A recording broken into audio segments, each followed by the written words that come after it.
Di zaman ketika scroll disamakan dengan riset, dan FYP dijadikan kitab suci, algoritma tak lagi bekerja sebagai alat, tapi menjelma majikan dari pikiran yang malas. Dia bukan penjajah yang memaksa, melainkan penggoda yang menggoda. Cukup memberi ilusi bahwa kalian paham, padahal baru mampir di permukaan. Celakanya yang kalian sebut opini, seringkali cuma hasil contek dari video 60 detik, yang isinya lebih banyak ekspresi daripada substansi. Maka jangan kaget kalau yang viral bukan gagasan tapi gestur, bukan logika tapi luka batin yang dijadikan konten. Ini bukan era nalar, tapi zaman mental popcorn, di mana meledak cepat, hilang lebih cepat dan ramai di permukaan, tapi kosong di kedalaman. Lantas apa buktinya? TikTok misalnya, ia bukan lagi platform ekspresi, tapi reaktor emosi. Berdasarkan data Sensor Tower dan data Reportal, lebih dari 60% kontennya bukan argumen, tapi luapan seperti marah, sedih, dan tertawa. Disinilah algoritma memperpendek jarak antara stimulus dan reaksi, tapi memperlebar jarak antara data dan kesadaran. Maka lahirlah generasi yang bisa menangis dalam 15 detik, tapi tak sanggup berpikir selama 5 menit. Chico Blade menyebutnya sebagai refleks tanpa refleksi, reaksi cepat, renungan lenyap. Lanjut ke Instagram yang tak kalah tragis. Dia seperti lukisan Salvador Dali. Indah tapi mengaburkan makna. Berdasarkan riset Pew Research Center, mayoritas pengguna Instagram mengalami distorsi citra diri dan FOMO. Di platform ini estetika adalah kredensial. Semakin licin wajahmu, semakin besar validasimu. Chico Blade menyebutnya sebagai estetikalisme buta, di mana selfie lebih viral dari self-awareness. Lanjut ke Facebook kini seperti museum digital, tua, berdebu, tapi masih ramai dikunjungi untuk bertengkar. Mari Media Lab menyebutkan, hoax menyebar 6 kali lebih cepat di Facebook. Maka jangan heran jika kolom komentar berubah jadi ring tinju antar asumsi, bukan ruang diskusi. Chico Blade menyebut ini demokrasi retoris, semua bebas bicara, tapi sedikit yang tahu apa yang sedang dibicarakan. Berlanjut ke aplikasi X yang dulunya Twitter, sudah bukan lagi media sosial tapi pasar malam opini. Trending topik bukan ditentukan oleh relevansi, tapi oleh volume kebisingan. Opini ekstrim disamakan dengan kejujuran padahal cuma impuls.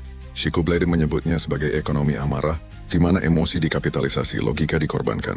YouTube masih memberi ruang untuk kedalaman, tapi bahkan ia tak kebal dari algoritma. Edukasi masih hidup, tapi sering terkubur oleh prank murahan dan drama receh. Maka tak heran jika kita punya waktu 1 jam untuk menonton, tapi tak punya 5 menit untuk merenung. Chico Blade menyebut ini maraton kosong, durasi panjang tanpa kedalaman. Lalu muncul pula mutasi konten berbasis noise tapi bukan voice, seperti kaum podcast bicara panjang tanpa isi, seolah-olah mendalam, padahal hanya putaran retorika dangkal yang dikemas seperti diskusi penting. Chico Blade menyebutnya ngobrol tapi ngambang. Mikrofon boleh mahal, tapi isi kadang tak lebih tajam dari quotes motivasi di dinding kantor. Kemudian kaum reaction, di mana konten reaksi atas reaksi. Kamera lebih banyak menyorot wajah kaget, padahal isi kontennya hanya mengulang. Chico Blade menyebutnya refleksi kosong, merasa terlibat, padahal cuma menumpang popularitas dari konten orang lain. Dan ketika kritik dianggap serangan, maka akal sehat kehilangan habitatnya. Salah satu komentar nyata yang muncul di konten Chico Blade, ngapain bahas gini? Emang elu lebih baik? Sok paling bener. Konten lu sama aja nyari views juga. Komentar ini bukan cuma respons tapi gejala. Gejala dari bangsa yang gagal membedakan antara koreksi dan penghinaan, antara fakta dan ilusi, antara pemikiran dan perasaan yang belum dewasa.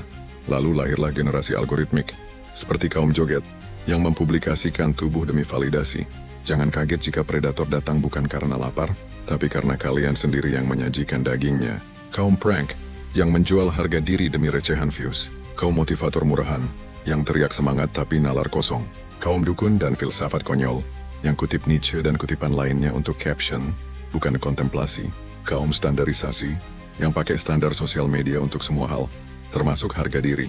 Kaum donasi, yang menjadikan penderitaan sebagai etalase monetisasi. Kaum agamis palsu, yang isi kajiannya bukan moral tapi jargon. Kaum anti kritik yang teriak santai dong hidup, tapi baper saat disebut mental gratisan. Kaum anti korupsi panggung, yang ramai di spanduk, tapi menjara isi mobil kecelakaan. Dan semua itu terjadi karena satu hal.